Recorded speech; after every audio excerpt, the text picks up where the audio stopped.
Have more time to vote early this year. A new law extends those hours across the state, meaning more people will be needed to work the booth. KCBD News Channel 11's Brittany Crittenden traveled to Terry County this afternoon, and she joins us in the studio now to explain how that could prove challenging. Brittany.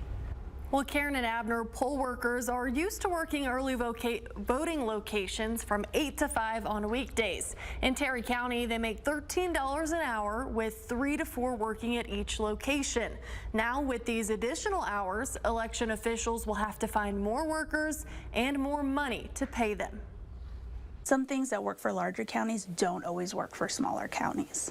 In spite of that, state lawmakers are now requiring all counties to extend their early voting hours.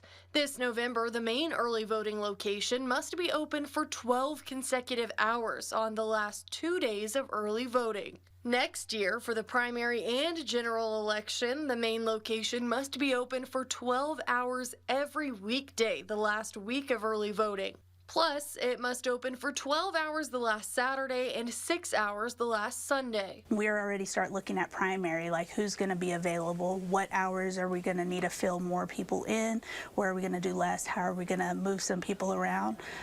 We have had poll workers who said, you know, I'm not working any longer. Crystal Valentine, Joint Elections Administrator for Terry County, says many of her workers are retirees and the new 12-hour shifts will be tough on them. She says her rural county could use some extended hours, and it's provided them in popular elections before. But a 12-hour week in every election is probably not going to benefit us, and I don't think we're going to see an increase in voters, to be honest, in our area.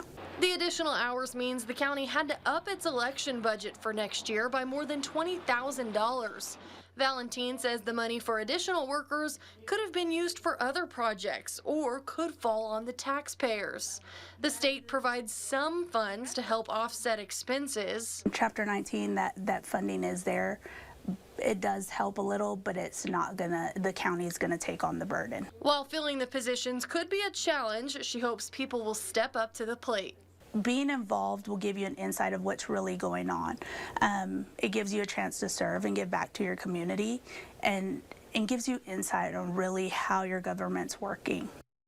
And while she's overseeing even more early voting hours, Valentine says she'll need more help in office for the everyday election things. As the only full-time staffer, she can only hire part-timers to help, making this even more challenging. Karen and Abner.